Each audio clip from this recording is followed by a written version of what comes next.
Welcome. Today we'll be covering how to tune your trucks to switch from plastic wheels to metal wheels. Now you might not have to actually tune your trucks because you could just easily just change out the plastic to metal ones. And this is one of the sets that you probably could actually get away with. But if you have plastic wheels and stuff, like with 100% plastic, you most likely will have to tune your truck. Now, I would recommend having maybe a spare piece of track to help measure, because you want to make sure you put the same size of wheels on, because if you don't, it'll throw up the whole coupler and stuff.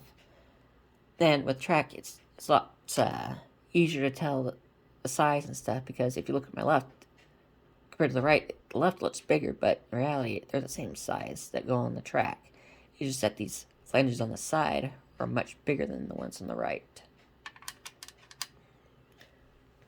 So what I do is just take your truck, and this is a truck tuner that Micromart makes. You can get it off Amazon or on their own website.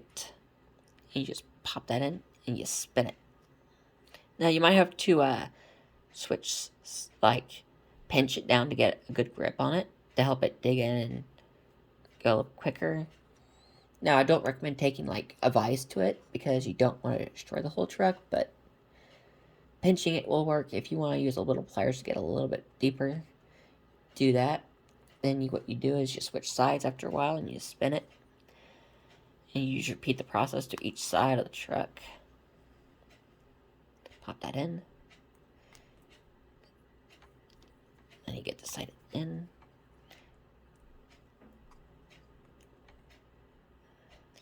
The more tension on this means it'll go in deeper, and you just spin it again, and you go to switch sides, and repeat the process. Now, to know if you did enough, you put your metal wheel in, and you spin it.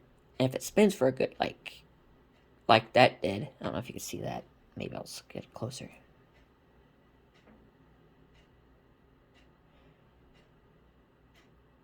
That means it's pretty well tuned and it's good to go. You want these to go as smooth as possible. That way it's not putting extra strain. Something you can do is just put a little bit of oil in there. And it kind of just keeps everything lubricated and stuff and not so grippy. But if they're both swinging, you just flip it right back over. You take the metal screw and you screw it right back in.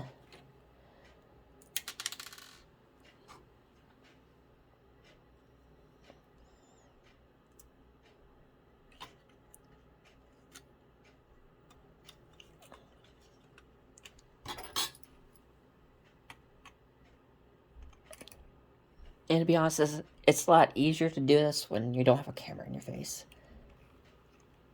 So if I miss the hole a couple times, don't laugh at me too much. Don't hold it against me. So I'm going to take this to the track right here. Kind of just barely lift it up and it just kind of just goes. The good part about this is when it's really good for movement stuff, when it doesn't put so much strain, it easily moves. Now, the bad side is if you have a grade and stuff, and it decides to detach itself, you have a runaway rolling stock, or in this case, caboose, flying down the track, trying to grow its wings. But if this was useful, please like and subscribe and enjoy your day. Thank you for your time.